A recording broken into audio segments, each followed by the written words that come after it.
सदियों से हम इंसान खतरनाक बीमारियों से एक दूसरे को बचाने के लिए नए नए तरीकों की तलाश कर रहे हैं। इन तरीकों में सबसे असरदार कोई तरीका है तो वो है वैक्सीनेशन, टीकाकरण। हाल ही में हमने कोविड जैसी महामारी की चुनौतियों का सामना भी किया है। इस महामारी से लड़ने में वैक्सीन ने भी अपना बहुत बड़ा रोल अदा किया है।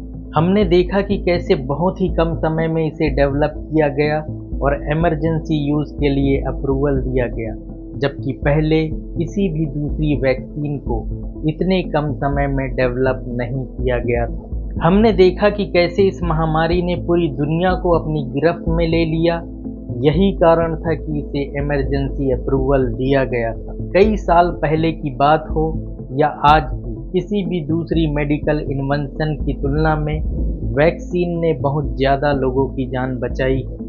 तो चलिए हिस्ट्री में पीछे मुड़कर देखते हैं कि कैसे इन वैक्सीन की एक्स्ट्रा ऑर्डिनरी डिस्कवरीज और अचीवमेंट ने हमारी लाइफ को बदल के रख दिया है। Good news from Geneva. The World Health Organization has made it official. Smallpox throughout the world has been virtually eliminated.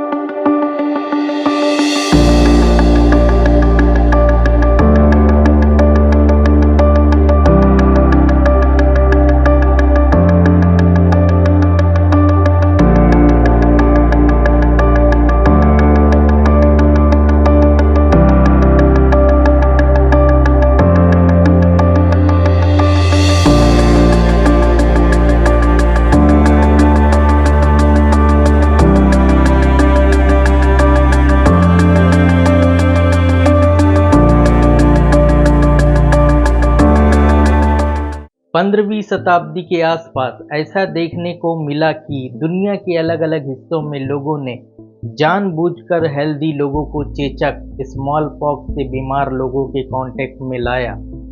उन्होंने ऐसा इसलिए किया क्योंकि उन्हें लगता था कि ऐसा करने से इस बीमारी से बचा जा सकता है। इस तरह की प्रैक्टिस को वेरियोलेशन के रूप में जाना जाता था। कुछ सोर्स से पता चलता है कि ये प्रैक्टिस 200 ईसा पूर्व से ही चल रही थी। लेडी मैरी वर्टली मोंटागो तुर्की में ब्रिटिश एम्बेसडर की वाइफ थी। वो एक राइटर और पोएट भी थी। लेडी मैरी ने तुर्की में देखा था कि वहाँ कैसे चेचक जैसी बीमारी से बचाव के लिए टीकाकरण किया जाता है।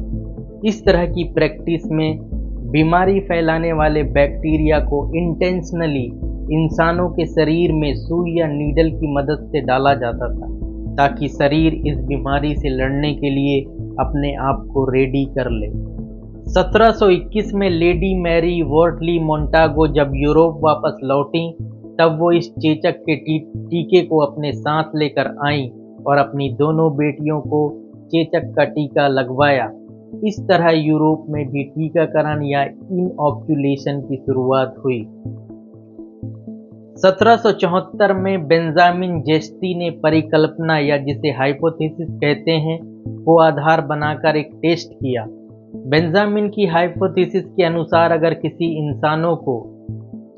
इंसान को गायों में फैलने वाले चेचक की बीमारी से जानबूझकर एक्सपोज कर दिया जाए, तब हमारी बॉडी उससे लड़ना सीख जाएगी, और जब कभी इंसानों में चेचक होगा तो हमारी बॉडी खुद से ही उसे खत्म कर देगी। डॉक्टर एडवर्ड जेनर ने इस खोज को आगे बढ़ाया और 8 साल के बच्चे जेम्स फिफ्थ को एक गाय पालने वाले आदमी के हाथ पर लगे चेचक के घाव से इकट्ठा किए गए पस का टीका लगाया। इसके बाद जेम्स को छोटी मोटी परेशानी तो हुई और कई दिनों तक अनहेल्दी भी महसूस हुआ, लेकिन बाद में फिफ्थ पूरी तरह से ठीक हो गया। 2 महीने बाद जुलाई 1796 में जेनर ने फिफ्थ की प्रतिरोधक क्षमता का टेस्ट करने के लिए इंसानों में होने वाले चेचक के घाव से निकले पस का जेम्स को फिर से टीका लगाया। टीका लगवाने के बाद भी जेम्स बिल्कुल ठीक रहे और इस तरह जेम्स फिफ्थ चेचक के खिलाफ टीका लगवाने वाले पहले इंसान बन गए। इसके बाद ही वैक्सीन शब्द को इस्तेमाल में लाया गया। गाय को लैटिन लैंग्वेज में वैक्का कहा जाता है। और यहीं से शब्द वैक्सीन इस्तेमाल में लाया गया। क्योंकि पहला टीका गायों में होने वाले चेचक से बना, इसलिए इसे वैक्सीन कहा गया। 1872 में लुई पास्चर ने पहला लेबोरेटरी बेस्ड टीका बनाया था। जबकि वो बीमार थे, कुछ दिन पहले ही स्ट्रोक के शिकार हो गए थे और टाइफाइड के कारण उनकी 2 बेटियों की मौत भी हो चुकी थी। 1885 में लुई पास्चर ने पोस्ट एक्सपोजर वैक्सीनेशन के माध्यम से रेबीज को सक्सेसफुली रोका। इस तरह की प्रैक्टिस कंट्रोवर्शियल थी। पास्चर ने पहले भी 2 बार इंसानों पर वैक्सीन का प्रयोग किया था, जिसमें उन्हें सफलता नहीं मिली थी। पास्चर कोई मेडिकल डॉक्टर नहीं थे, लेकिन जोखिम के बावजूद वह पेशेंट जोसेफ मिस्टर के लिए 13 इंजेक्शनों का कोर्स शुरू करते हैं, जिनमें से हर एक में रेबीज वायरस की एक स्ट्रॉन्ग डोज थी। 1894 में डॉक्टर अन्ना वेसेल्स विलियम्स ने डिप्थीरिया नाम के बैक्टीरिया के एक स्ट्रेन का पता लगाया, जिससे एंटीटॉक्सिन को डेवलप करने में मदद मिली। यह एंटीटॉक्सिन पेशेंट को देने पर ये एंटीबॉडी की तरह काम करते थे और टॉक्सिन के असर को खत्म कर देते थे। 1918 से 1919 तक स्पेनिश फ्लू महामारी से दुनिया भर में लगभग 20 से 50 मिलियन लोग मारे गए। यूएसए के हर 67 में से एक सैनिक भी इसकी चपेट में आए, जिसकी वजह से इन्फ्लुएंजा वैक्सीन को बनाना यूएस मिलिट्री की प्रायोरिटी बन गई थी। अमेरिकी आर्मी मेडिकल स्कूल ने 1918 में इन्फ्लुएंजा के वैक्सीन के 2 मिलियन खुराक का टेस्ट किया, लेकिन इसके रिजल्ट पॉजिटिव नहीं थे। 1900 में मैक्स थैलर, ह्यूग स्मिथ और ह्यूजेन हैगन ने येलो फीवर के खिलाफ 17D टीका विकसित किया। इस वैक्सीन को 1938 में अप्रूव किया गया था और साल भर के अंदर 10 लाख से अधिक लोगों को वैक्सीनेटेड किया गया। 1951 में येलो फीवर की वैक्सीन के लिए थैलर को नोबेल पुरस्कार से सम्मानित किया गया। 1939 में बैक्टीरियोलॉजिस्ट पर्ल कैंड्रिड और ग्रेस एल्ड्रिंग ने परटूसिस मतलब काली खांसी वैक्सीन की एफिकेसी का डेमो दिया। वैज्ञानिकों ने बताया कि कैसे वैक्सीन से बच्चों के बीमार होने की दर 15.1% से घटकर 2.3% हो गई। 1945 में इन्फ्लुएंजा वैक्सीन को सबसे पहले मिलिट्री यूज के लिए अप्रूवल दे दिया गया। इसके बाद 1946 में आम लोगों के यूज के लिए भी इसे मंजूरी दे दी गई। 1952 और 1955 के बीच पहला effective polio vaccine Jonas Salk ने डेवलप किया और जिसके बाद इसका क्लिनिकल ट्रायल शुरू हुआ। सॉल्क ने अगले साल अपने परिवार पर वैक्सीन का टेस्ट किया और 1954 में 1.3 मिलियन से अधिक बच्चों पर बड़े पैमाने पर ट्रायल किया गया। एक दूसरी तरह की पोलियो वैक्सीन को एल्बर्ट सैबिन नाम के साइंटिस्ट ने डेवलप किया, जिसे 1960 में इस्तेमाल के लिए मंजूरी दे दी गई। इस वैक्सीन की खास बात यह थी कि इसे बूंदों के रूप में ओरली यानी मुंह से दिया जा सकता था, जो कि सबसे आसान रूट ऑफ ड्रग एडमिनिस्ट्रेशन होता है। सैबिन की वैक्सीन में कमजोर किए हुए जिंदा वायरस होते हैं। ओरल पोलियो वैक्सीन का पहली बार टेस्ट और प्रोडक्शन सोवियत संघ और पूर्वी यूरोप में किया गया था। चेकोस्लोवाकिया पोलियो उन्मूलन करने वाला दुनिया का पहला देश बन गया था। 1967 में विश्व स्वास्थ्य संगठन मतलब WHO ने intensified smallpox eradication programme को अनाउंस किया, जिसका मकसद निगरानी और वैक्सीनेशन के माध्यम से 30 से अधिक देशों में चेचक को खत्म करना था। इरेडिकेशन का मतलब यहाँ यह नहीं है कि किसी एक स्थान या देश से चेचक को हटाना, बल्कि इस तरह का प्रयास करना कि इन्फेक्शन के केस 0 हो जाएं और यह बीमारी पूरी दुनिया से परमानेंटली खत्म हो जाए। इस समय तक वेस्टर्न यूरोप, नॉर्थ अमेरिका और जापान में चेचक काफ़ी हद तक खत्म हो चुका था।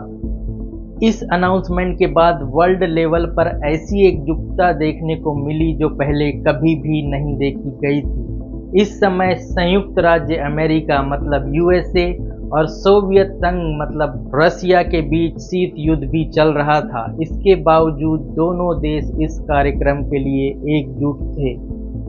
1969 डॉक्टर बारूक ब्लूमबर्ग ने हेपेटाइटिस बी वायरस की खोज की और वायरस के हीट ट्रीटेड फॉर्म का उपयोग करके पहला हेपेटाइटिस बी वैक्सीन डेवलप किया।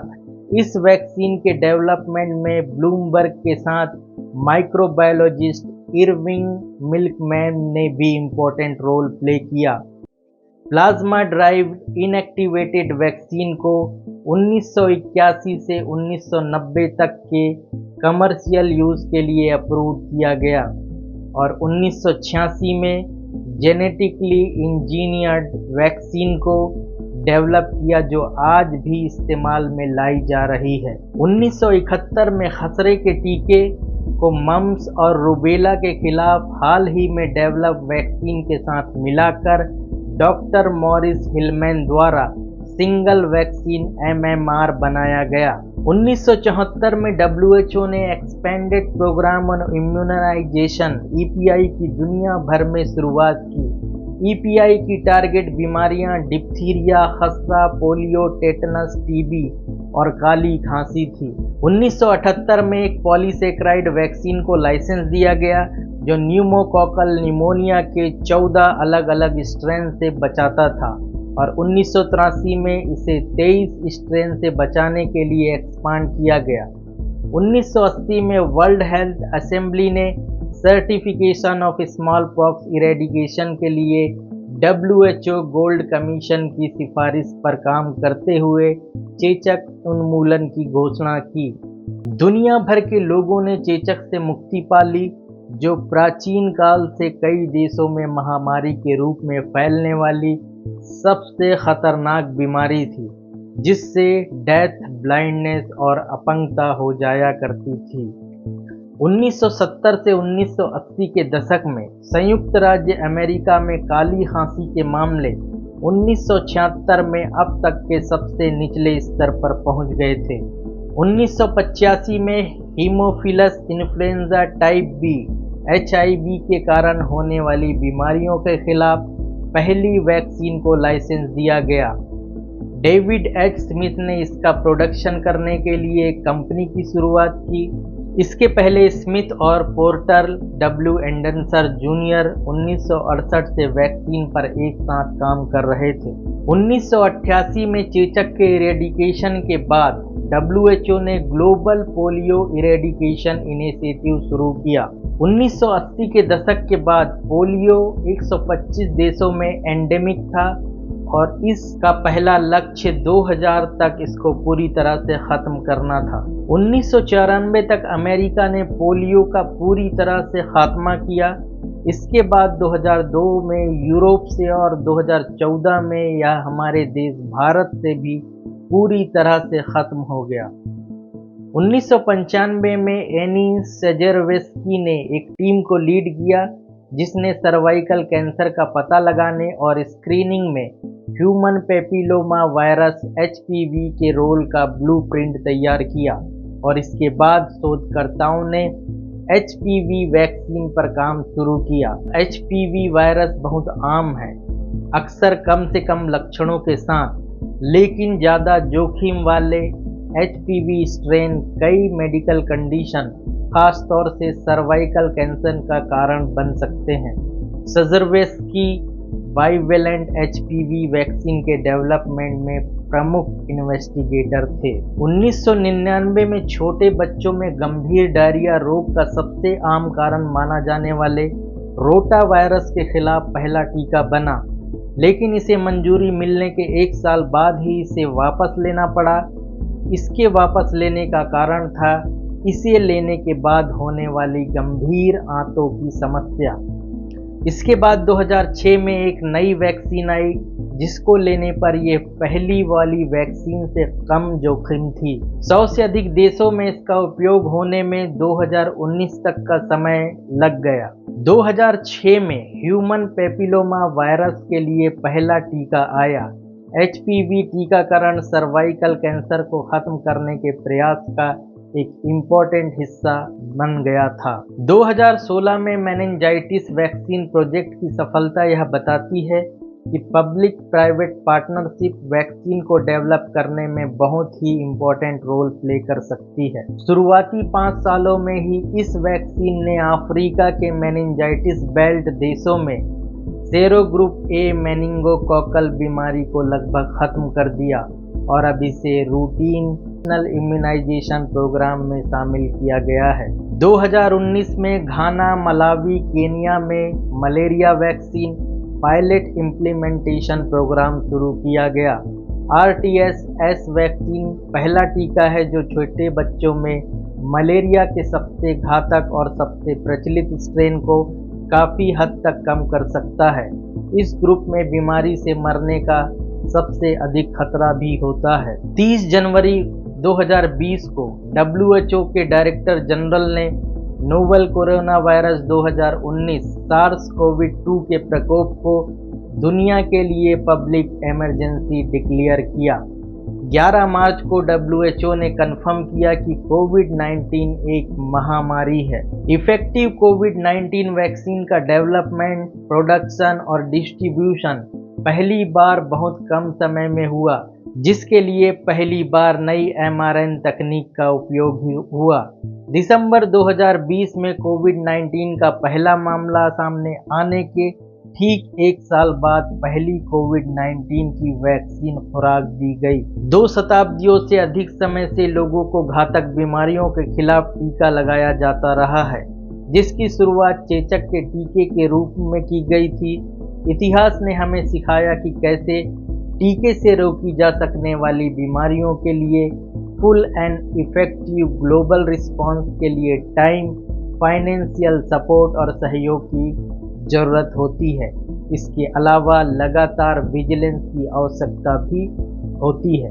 1500 के दशक की अभूतपूर्व प्रथाओं से लेकर कोविड-19 वैक्सीन में उपयोग की जाने वाली नई तकनीकों तक हम एक लंबा सफ़र तय कर चुके हैं।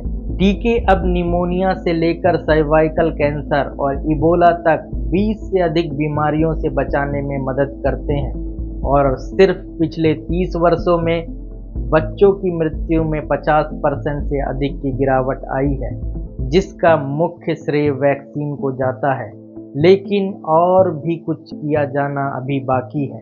दुनिया के कई हिस्सों में 5 में से 1 बच्चा अभी भी वैक्सीनेशन से वंचित है। आने वाले दशकों में यह सुनिश्चित करने के लिए global cooperation, funding, commitment and vision की आवश्यकता होगी कि कोई भी बच्चा या वयस्क या आम आदमी वैक्सीन रोकथाम योग्य बीमारी से पीड़ित या मर न जाए। तो ये था वैक्सीन की हिस्ट्री, वैक्सीन के बारे में डिटेल वीडियो। अगर आपको ये वीडियो अच्छा लगा हो तो इसे सब्सक्राइब करें हमारे चैनल को और इस वीडियो को शेयर करें। वीडियो को देखने के लिए आपका बहुत बहुत शुक्रिया।